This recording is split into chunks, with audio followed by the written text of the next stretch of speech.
Fidèles téléspectateurs de l'émission Débat sur l'éducation, bonsoir. Nous sommes cet après-midi à l'école primaire publique de Blita Centrale pour une activité innovante. Il s'agit de la foire pédagogique. Dit comme ça, vous allez vous poser la question de savoir qu'est-ce que c'est encore. Non, c'est très simple. Vous connaissez la foire commerciale où les gens vont vendre les produits industriels, des produits agricoles et autres. Ici, il ne s'agit pas de vendre un produit concret, touchable de façon palpable, mais de vendre les résultats d'une innovation pédagogique qui a pu être possible grâce à un renforcement de capacité que les élèves, les enseignants et les parents ont pu avoir dans cette école à partir d'un projet initié par Plan International Togo intitulé Projet Éducation sensible au genre et sans violence.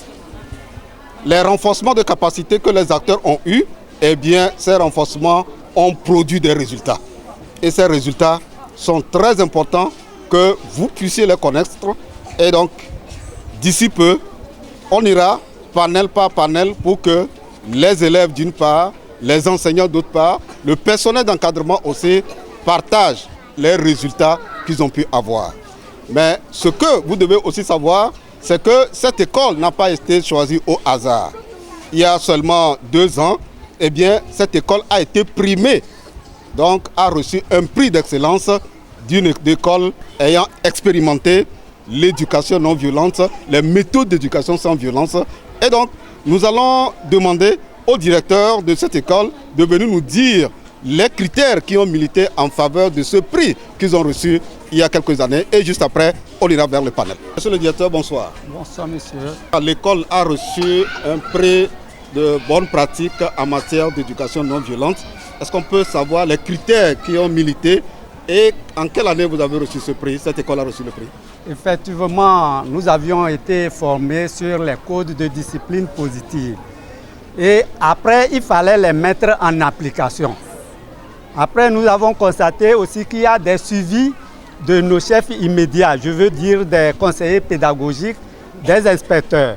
Ensuite, nous avons aussi reçu une mission composée des nationaux et des internationaux. On leur a fait voir l'impact qu'une éducation non violente a eu sur la réussite des élèves et principalement sur la jeune fille. À partir du moment où nous avions mis en application les méthodes alternatives, nous avions remarqué que les effectifs augmentaient et les réussites en fin d'année, vraiment les filles faisaient aussi de bons résultats.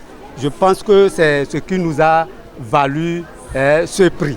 Vous venez donc d'entendre le directeur qui a tout de suite retracé les critères qui ont permis à cette école d'avoir le prix. Eh bien, comme c'est les élèves, les enseignants qui ont été formés, eh bien, nous allons vous présenter maintenant les stands après ce jingle. Nous allons maintenant vous présenter les 3 stands. Le premier stand est intitulé Stand Martin Luther King. Quand on parle de Martin Luther King, il a reçu le prix Nobel de la paix.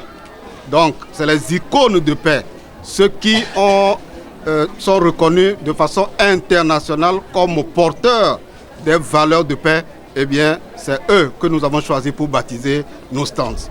Et dans ce stand, vous allez voir 3 catégories. Ce sont des élèves, mais c'est 3 catégories d'élèves. La première, c'est les élèves qui sont dans cet établissement il y a quelques années déjà et qui ont suivi les formations. La deuxième catégorie d'élèves que vous verrez parmi les panélistes ici, ce sont les élèves qui viennent d'ailleurs, c'est-à-dire qu'ils sont des élèves de l'établissement, mais ils viennent d'arriver au cours de cette année dans cet établissement où la manière d'éduquer n'est pas la même et c'est tout cela qu'ils vont nous dire. La troisième catégorie, c'est les collégiens. Les collégiens, ils ont quitté l'école pour avoir reçu toute cette formation, pour avoir expérimenté l'éducation non violente avec leurs camarades, avec les enseignants. Eh bien, c'est eux que nous avons fait appel pour venir constituer ce panel. Et on reviendra tout à l'heure avec eux pour nous dire ce qu'ils savent des méthodes non violentes et ça nous permet d'aller au deuxième panel.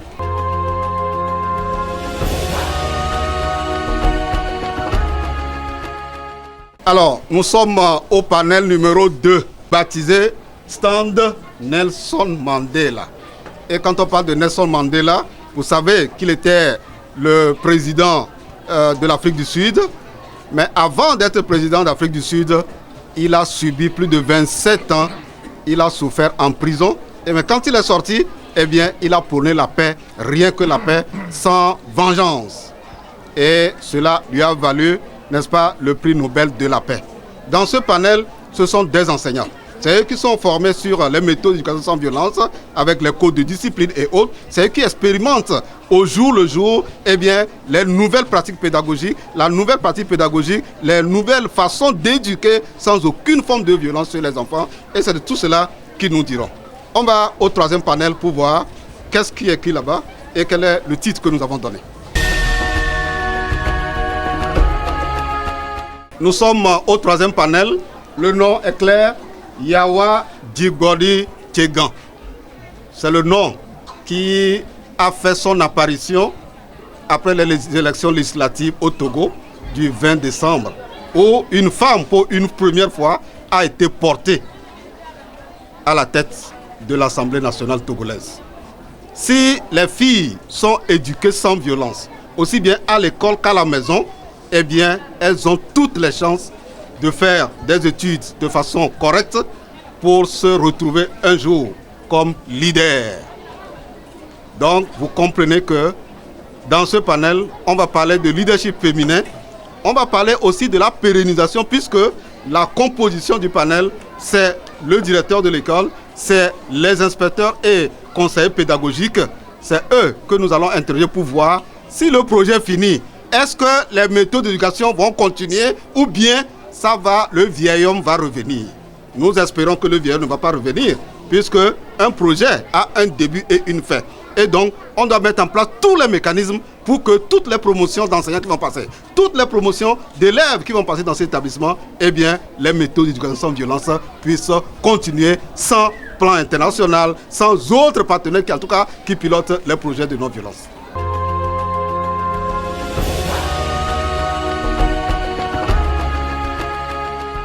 Nous nous retrouvons dans le premier stand avec des panélistes, élèves venus d'autres établissements, élèves ayant quitté l'établissement qui sont pour avoir réussi au CPD et qui sont aujourd'hui au collège, et les anciens élèves qui sont en train de faire leur parcours dans cet établissement.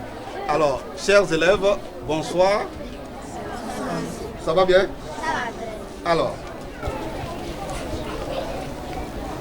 en classe, est-ce qu'on continue de vous taper en classe? Est-ce que les enseignants continuent de vous battre, de vous taper en classe? Depuis que les enseignants ont reçu cette formation, ils ne nous tapent plus. Ah, depuis que les enseignants ont reçu la formation, ils ne vous tapent plus. Donc ça veut dire qu'avant, ils vous tapaient. Avant, ils vous tapaient? Qu'est-ce que vous faisiez avant, ils vous tapaient? Oui, vas-y. Avant, par exemple, en cas de retard, ils nous tapaient correctement, sans avoir cherché à savoir les raisons par lesquelles tu es en retard. Ok. Avant la formation, eh bien, les enseignants ne cherchaient pas à savoir pourquoi vous êtes en retard et ils vous bastonnaient. Et avec les formations, eh bien, ils ont compris que les causes de retard peuvent être liées aux parents ou à autre chose. Et donc, ils discutent avec vous d'abord, n'est-ce pas? Alors, vous avez reçu la formation sur le code de discipline, n'est-ce pas? Et quels sont les modules qui ont été développés au cours de la formation sur le code de discipline? Quel est l'ONG qui vous a formé? Oui, toi? L'ONG qui nous a formés, c'est Défi et Développement qui nous a parlé de la non-violence éducative en milieu scolaire. Très bien. Donc, Défi et Développement vous a parlé de la non-violence éducative en milieu scolaire. Qui veut ajouter autre chose? Oui, toi. Et après toi. Les erreurs commises et leurs solutions. Les erreurs commises. Quelles sont ces erreurs? Il ne faut pas On se taquine en classe. Il ne faut pas que vous vous taquiniez en classe. Ensuite, ok, toi tu avais levé le doigt, oui. Les erreurs, certaines des erreurs, c'est quoi? Certaines des erreurs sont le retard, le bavardage. Donc vous ne devez pas bavarder en classe. Mais dans la cour, vous êtes libre de bavarder. Tu as quelque chose à ajouter, oui? Tu as quelque chose à ajouter? Alors, nous avons dit en tant que dans ce panel, il y a des élèves qui sont venus d'autres établissements. Alors, qui sont ceux qui sont venus d'autres établissements? C'est-à-dire que cette année, ils viennent d'ailleurs. Il y a toi qui encore. Alors, tu viens de quel établissement? Et quand tu as comparé, comment ça se passe dans l'établissement d'où tu viens? Et qu'est-ce que tu es venu constater de nouveau ici? Je viens de l'établissement à l'EPP Palimé-Gare. Chez nous là-bas, si tu es en retard, le maître ne cherche pas à te poser la question pourquoi tu étais en retard. Il te tape seulement. En classe, si on te pose la question pour répondre à la question, on tient le bâton sur toi. Et si tu as peur, tu ne peux pas répondre à la question.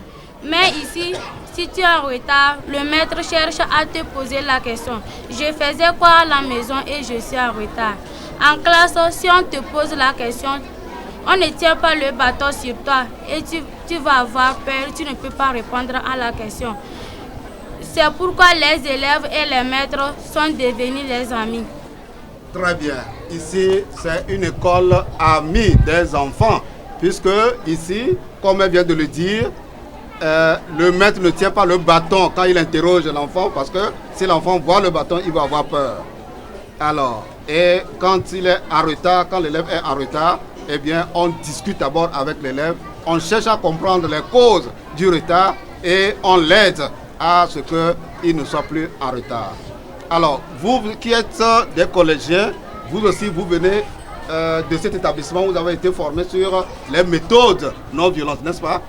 Alors, qu'est-ce que vous avez à nous dire au collège? Comment ça se passe au collège? Au collège, les élèves sont brutaux. Ils se taquinent en classe lorsque le professeur fait le cours. Mais ici, comme on a suivi le code de discipline positive, les élèves ne se taquinent pas en classe et ils ne sont pas brutaux. Voilà. Donc, il y a une nette différence, ce qui montre qu'au collège, eh bien, les enseignants, les élèves ne sont pas encore formés sur les codes de discipline positive, ne sont pas encore formés sur les méthodes sans violence et vous constatez la différence entre ce que vous avez vécu ici et ce qui se passe au collège. Alors, en classe au collège, comment ça se passe? Nous avons constaté que les élèves sont impolis envers les enseignants parce qu'ils n'ont pas suivi le code de discipline positive. Et depuis qu'ils ont suivi le code de discipline positive, ils ne sont plus impolis avec les professeurs. Alors, au collège, certains élèves au collège sont impolis vis-à-vis de leurs enseignants. Et on espère qu'un travail sera fait. Nous avons écouté les panélistes constitués d'élèves. On va donner le micro à l'assistance pour voir si eux aussi ils ont des contributions ou bien des questions à poser.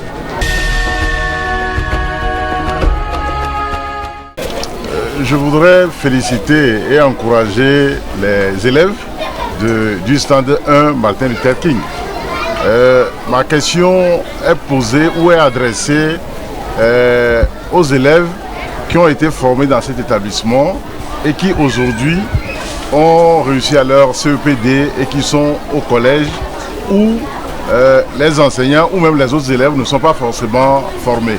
Je voudrais leur demander qu'est-ce que eux, ayant réussi la formation ici et se retrouvant dans un milieu où les gens ne sont pas forcément formés, qu'est-ce qu'ils font pour pouvoir impacter positivement ou partager les expériences acquises ici dans leur nouveau établissement. Nous avons effectivement vu qu'il y a un changement.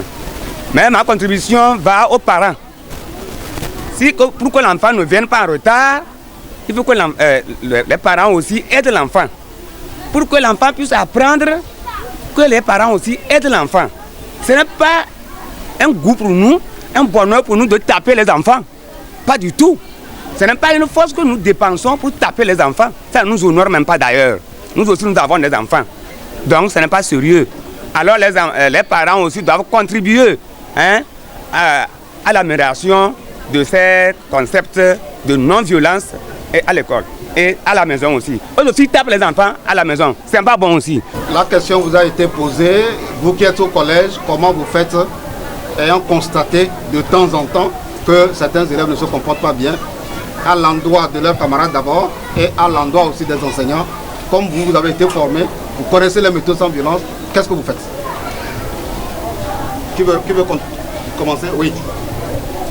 Quand nous sommes arrivés au collège, nous avons essayé de les sensibiliser. Mais comme nous venons du primaire, ils ne nous ont pas cru. Alors, comme ils viennent du primaire, les autres camarades n'ont pas cru qu'eux, ils sont capables d'apporter des changements, de leur apporter quelque chose de nouveau pour adopter les comportements souhaités. Sincèrement, merci à nos élèves panélistes qui nous ont donné les résultats des formations sur les méthodes non violentes, comment ils vivent cela en classe dans cet établissement, comment ils le vivent dans l'environnement scolaire ici et même à la maison. Est-ce qu'à la maison, vos parents sont contents de vous? Depuis que nous avons été formés, les parents sont contents de nous. Ils ne nous frappent plus. À chaque fois qu'il y a un problème, ils nous conseillent. Nous tenons donc à vous remercier, chers panélistes.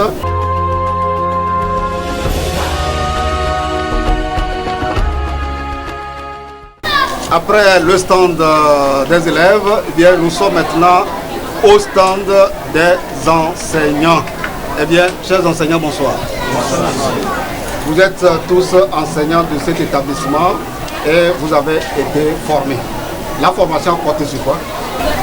On s'est formé sur l'éducation sensible aux jeunes et sans violence, dont le thème principal était les cours de discipline positive et les méthodes alternatives. Quel autre thème a fait l'objet ou sous-thème a fait l'objet de formation? On était formé aussi sur égalité des sexes, équité genre. Égalité des sexes, équité du genre, pour que vous puissiez gérer de façon égalitaire les filles et les garçons dans votre classe. Est-ce qu'il y a encore un autre thème? Ils nous ont aussi édifié sur les méthodes à pratiquer dans les classes afin d'éviter l'usage du bâton. Ils vous ont montré les méthodes à utiliser pour éviter le bâton. Alors, quelle était la situation de départ? La situation de départ, comment vous vous comportez envers les élèves avant cette formation? Oui. Et après? Avant cette formation, nous ignorions les codes de discipline positive, les punitions alternatives qu'on devait appliquer aux élèves. Et en ce temps, les élèves avaient peur de nous. Bon. Donc, sincèrement, suite à la formation, nous avons constaté que lorsque nous appliquions les méthodes alternatives, sincèrement, il y a eu une évolution positive dans la formation et les enfants sont libres, ils nous suivent comme cela se doit et les résultats sont que nous attendions étaient très bons. Ok, complément. Avant cette formation, il faut dire, nous, les élèves, nous, c'est-à-dire qu'on ne faisait que les taper seulement, il n'y avait même pas une entente entre nous. Sincèrement, même si l'enfant vient en retard, on n'a pas du temps à lui poser une question pour voir qu'est-ce qu'il y a à la cause de son retard. C'est ça. Alors, monsieur, est-ce qu'aujourd'hui, au vu de toutes les formations que vous avez reçues, vous êtes sûr et convaincu qu'on peut éduquer un enfant sans aucune forme de violence? De nos jours, après cette formation, on sait en tant que il n'y a aucune violence ne peut être imputée à l'enfant. Ainsi, cela restera toujours jugué dans nos lieux. Croyez qu'on peut éduquer effectivement sans violence? Oui, on peut éduquer effectivement sans violence, puisque en ce temps l'élève et le maître deviennent des camarades. Il n'y aura pas une peur entre... Il n'y aura pas une peur. L'élève n'a pas peur d'aborder son maître en classe quand il a besoin de poser une question. ou bien quand il veut répondre à une question. Donc il est libre de t'exprimer. On peut éduquer sans bâton du moment où nous appliquons les cours de discipline positive. Par exemple, l'élève qui vient en retard à l'école, on ne prend pas le bâton en même temps sur lui. On lui pose la question pourquoi tu es venu en retard.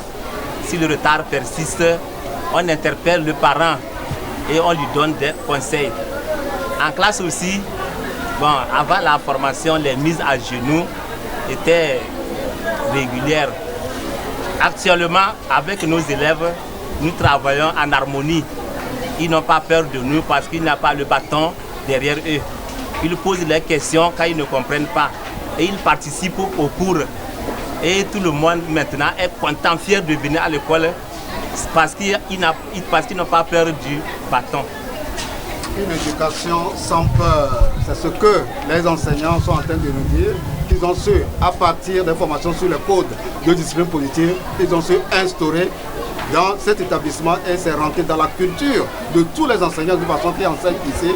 Et ça rassure les élèves, ça fait que il y a le taux de retard a diminué, la dépétition également a diminué parce que les enfants sont contents de venir à l'école et on ne demande pas mieux. Un élève qui ne fait pas son devoir, qu'est-ce que vous faites?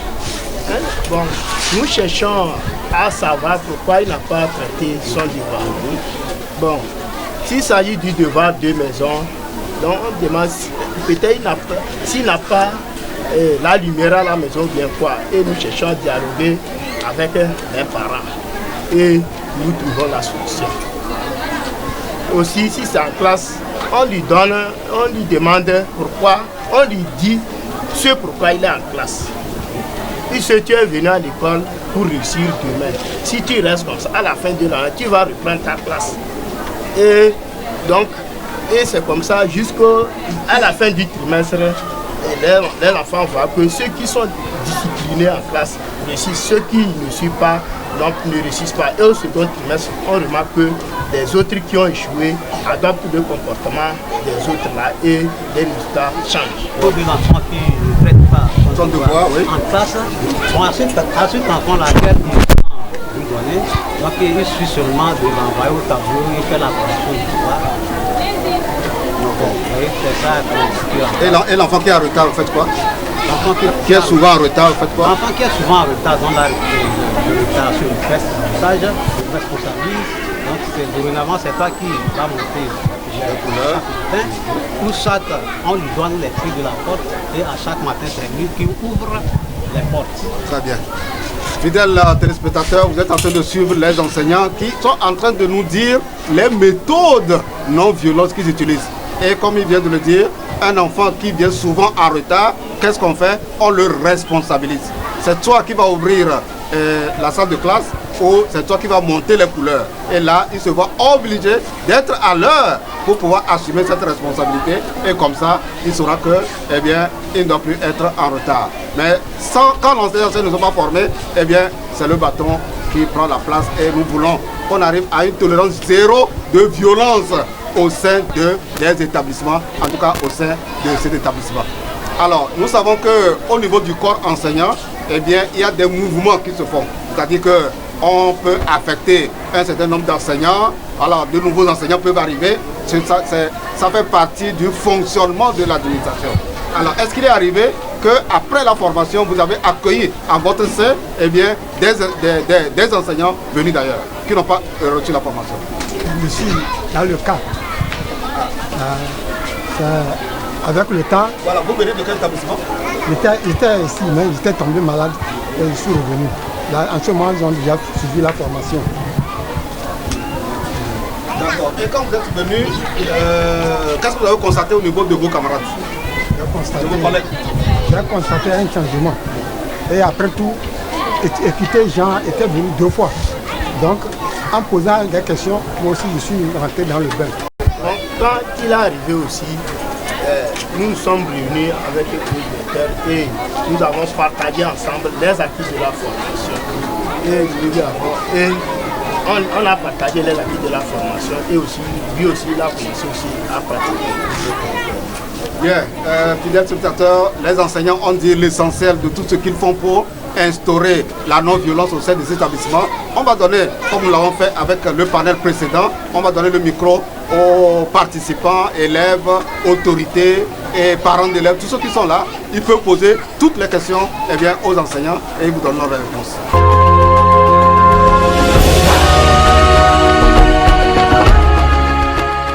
Et ce n'est pas une question que je voulais poser, mais en tant que partenaire sur le terrain, je suis le directeur exécutif de l'ONG Défi et Développement qui a accompagné tout ce processus. Donc je voulais, au vu des questions qu'on avait posées et les discussions qui viennent de se dérouler, je voulais apporter quelques éclaircissements. Donc je voulais dire que c'est un travail de fond, c'est un travail holistique qui a été fait et à chaque niveau, il y a des actions bien précises qui sont développées. Donc nous avons au niveau des chefs, comment on appelle, du service d'encadrement des écoles, c'est-à-dire les inspections, l'inspection, les conseillers pédagogiques. Eux, ils ont suivi la formation et ils sont venus répliquer cette formation au niveau des enseignants. Donc, ces personnes-là font le suivi avec nous. Donc, nous organisons des suivis conjoints. Et nous avons également élaboré les codes de discipline positive que les Gilvins et les autres ont soulevés.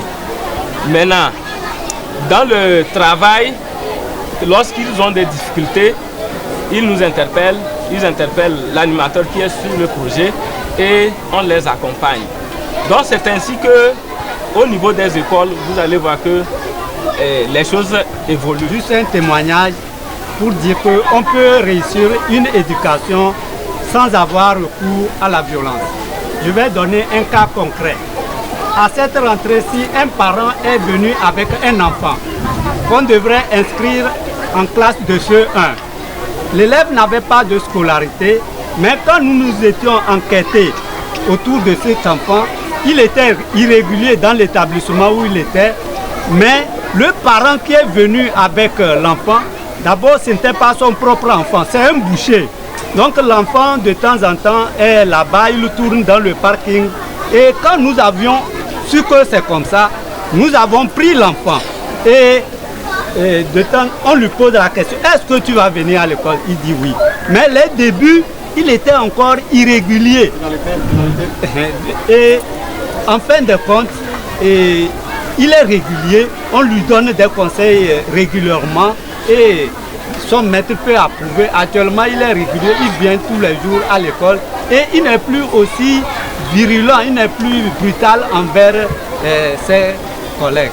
Vous avez constaté, chers enseignants, panélistes, que ceux qui ont pris la parole, en réalité, n'ont pas posé de questions, mais ils ont fait des commentaires et des contributions. Alors moi, je vais boucler cette émission par deux questions. La première, est-ce que vous avez des difficultés particulières dans la mise en œuvre des méthodes d'éducation sans violence? Et comment vous vous prenez? Vraiment, tout n'a pas été parfait comme ça, surtout en ce qui concerne le retard. Souvent, les enfants viennent en retard, mais tu dis, il n'y a pas en retard, mais demain, ça se répète. Donc, lorsque ça continue, nous sommes obligés d'appeler les parents.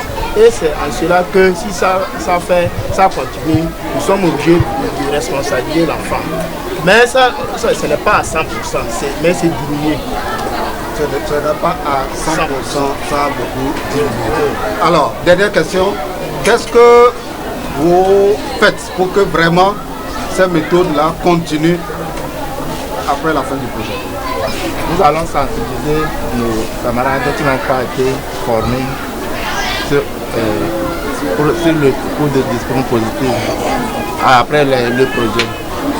Donc, en continuant aussi à sensibiliser, je pense que eux aussi peuvent appliquer ça dans les écoles et au fur et à mesure ça continue. Entre nous, on continue aussi également de former des clubs de non-violence pour que la non-violence puisse continuer dans les bonnes conditions. comme nous sommes enseignants, nous sommes aussi parents d'élèves, parce que nous avons nos enfants aussi à la maison. Donc nous essayons de leur en parler, eux aussi, qu'ils soient aussi des formés, et en parler aussi à leurs camarades de classe, et partant avec les parents d'élèves que nous connaissons, nous les sensibilisons. Donc avec le temps, ça peut aller. Nous sommes sûrs que ça prendra vraiment un bon aspect. C'est entre nous aussi. Nous, parfois, ce qui fait que les enfants aussi commettent des erreurs, c'est que nous n'arrivons aussi, certains que nous n'arrivons pas à préparer leur classe. Et en classe, il est obligé de fuir et c'est ça qui conduit au bavardage, au taquinage. Donc, avec ça, si tout est bien préparé à classe, tu ne vas pas perdre du temps et que l'enfant va tomber en erreur. Donc, nous sensibilisons nos camarades de mettre en œuvre des méthodes actives là, afin d'éviter. Parfois, c'est nous qui faisons que les enfants commettent des erreurs. Si nous pratiquons les méthodes là, donc ça ne va pas arriver aussi. Donc, bien, fidèles téléspectateurs, les enseignants ont reconnu qu'il arrive que les erreurs proviennent d'eux-mêmes. Et ça pousse les élèves au bavardage, etc. Et ils se sont sensibilisés. Vous aussi qui suivez l'émission, vous avez compris que, eh bien, il ne faut pas prêter le flanc aux erreurs que les enfants vont commettre. Sur ce, nous tenons à vous remercier, chers panélistes enseignants.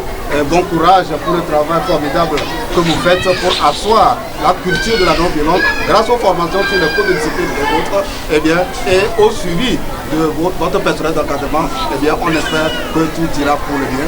Fidèles spectateurs, merci. Nous avons fini avec ce panel. Nous allons au dernier panel pour voir la pérennisation et le leadership féminin.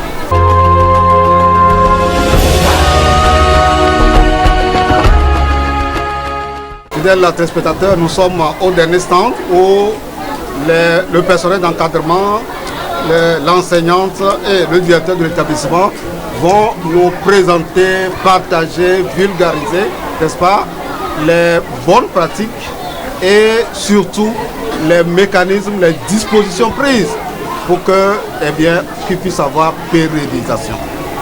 Alors, ma première question, c'est sur l'impact de cette méthode ou de ces méthodes non violentes, eh bien, sur l'éducation, la réussite, la formation des filles, la promotion du leadership féminin. Et comme nous avons la chance d'avoir une enseignante à nos côtés, eh bien, la question ira à elle. Madame, alors, à la suite de la formation, pensez-vous que les méthodes d'éducation sans violence appliquées sur les filles, eh bien, est-ce que ça produit vraiment des résultats? Les méthodes non violentes vraiment ont de l'impact sur nos jeunes filles. Les filles à l'école aujourd'hui, avant on n'avait pas assez d'effectifs au niveau des filles. Mais aujourd'hui, avec les codes de discipline, avec les méthodes alternatives, nous voyons que les effectifs ont augmenté dans les classes. Et suite aux conseils que nous leur donnons, donc nous voyons que les filles continuent toujours par être nombreuses et les effectifs continuent par augmenter. Et aussi, nous avons au niveau des évaluations, si vous voyez, le travail aussi est très bon. Ok, bon voilà, on va aller vraiment de façon concrète. Vous tenez quelle classe? Je tiens le CP1. Le CP1. Vous avez déjà fait les évaluations? Oui. C'est vrai qu'avec la politique des sous-cycles, il n'y a pas d'évaluation. Au CP1, c'est au CP2, je crois. Que l'évaluation se fait, n'est-ce pas? Mais vous testez quand même les enfants pour voir s'ils apprennent. Yes. Alors, si vous avez fait un test, quelle est la place qu'ont occupé les filles? Pour les tests, nous avons déjà fait, c'est au premier trimestre que les enfants ne composent pas. Mais au premier trimestre, ils ne composent pas. Au deuxième trimestre, les enfants de ce point composent. Mais après les évaluations, j'ai constaté que les filles ont mieux travaillé par rapport aux garçons. Donc la fille a occupé la première place dans ma classe au CP1. La deuxième place aussi, c'était une fille. Et c'est en troisième position que j'ai eu un garçon. Donc après le garçon aussi, il y avait aussi une fille qui suivait. Donc c'est suite à cela que j'ai dit que vraiment, il y a vraiment de l'impact avec les codes alternatifs. Très bien, il y a de l'impact. Alors, le témoignage que vous venez de donner montre effectivement que quand la fille est dans de bonnes conditions, eh bien, elle ne peut que bien réussir, elle est rassurée et elle se concentre sur les études. Alors, monsieur le directeur, c'est vous qui gérez tout cet établissement et vous avez eu le mérite, votre établissement a eu le mérite d'avoir le prix d'excellence, n'est-ce pas? Alors, combien de filles sont majeures dans votre établissement? Disons que nous faisons vraiment la promotion de la jeune fille. Et si nous voulons parler aussi de l'impact que cela a sur l'éducation de la jeune fille, si je prends le CPD passé, et on avait les 5 élèves dans les 10 premiers du centre, et parmi les 5, il y avait 4 qui étaient dans les 10 premiers et il y avait seulement un seul garçon. C'est ce qui nous rassure que vraiment cette formation a un impact positif parce que les filles se sentent à l'aise. Puisque si on prend les garçons et les filles, nous remarquons que généralement, c'est les filles qui ont plus peur du bâton. À partir du moment où on ne fait pas tellement usage du bâton, on voit que les filles s'intéressent à l'éducation et vraiment les choses évoluent très bien. Alors, fidèles téléspectateurs, vous suivez très bien ce débat très enrichissant et les témoignages qui montrent effectivement que, eh bien, que le directeur l'a si bien dit, c'est les filles qui ont plus peur du bâton. Et quand il n'y a pas de bâton, elles sont rassurées, et elles se concentrent et le résultat est là. Donc nous encourageons de toute façon les chefs d'établissement, les enseignants et le personnel d'encadrement à veiller à ce que vraiment la méthode non violente ou les méthodes non violentes eh bien, soient instaurées dans tous les établissements. Alors, un des membres du personnel d'encadrement est sur ce panel. Nous voulons savoir les dispositions qui sont prises au niveau de l'inspection pour nous assurer que, eh bien, sans le projet éducation sensible aux gens et sans violence, sans une autre formation venant d'ailleurs ou venant d'un autre partenaire, eh bien, on va continuer la non-violence au sein des établissements qui sont sous votre autorité. L'éducation sensible aux gens et sans violence a démarré à Bita ici depuis 2015. Il y a eu des formations par-ci par-là, des suivis également. Et jusqu'au jour d'aujourd'hui, j'ose croire que les enseignants sont bien outillés, de même que les parents d'élèves. Les enfants aussi ne sont pas du reste. Raison pour laquelle et les enseignants, et les élèves, et les parents d'élèves ont ensemble élaboré les codes de discipline positive. Et dans chaque établissement aujourd'hui, il y a ces codes-là. Bon, aujourd'hui, si le projet prenait fin, qu'est-ce qu'il faut faire pour pérenniser? Voilà, c'est ça ma préoccupation. Voilà. Nous allons veiller à ce que dans chaque établissement, que ces codes de discipline soient affichés dans chaque classe. Ensuite, de temps en temps, lire ces codes-là sous le main, en présence des enfants. On dit souvent que la répétition est l'art et l'arme de l'enseignant.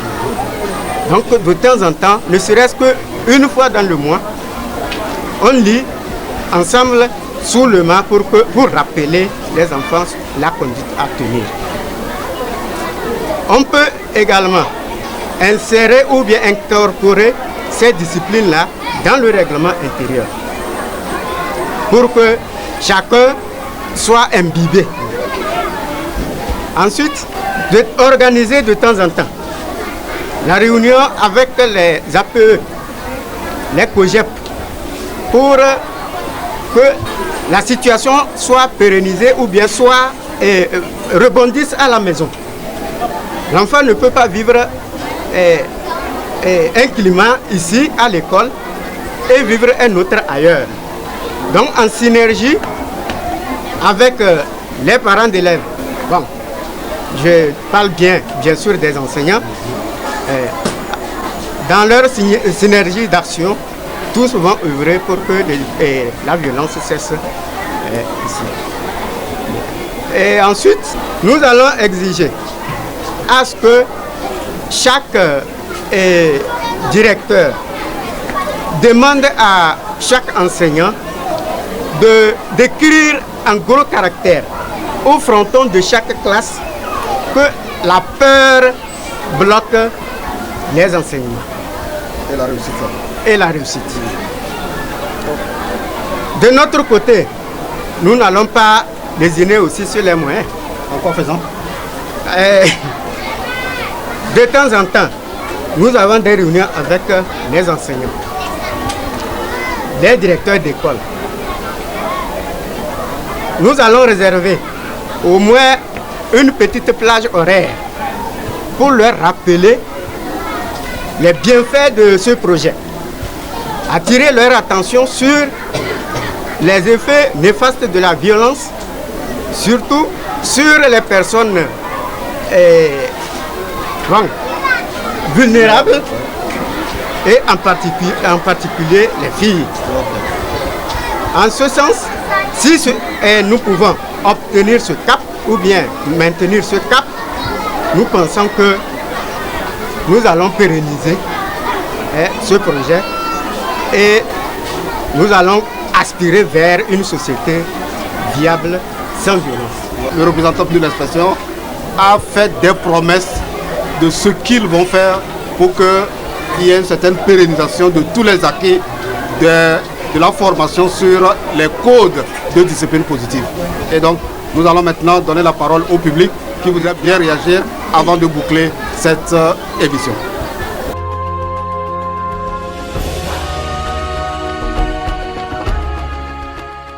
Nous avons assisté cet après-midi à une foire pédagogique sur l'éducation non violente.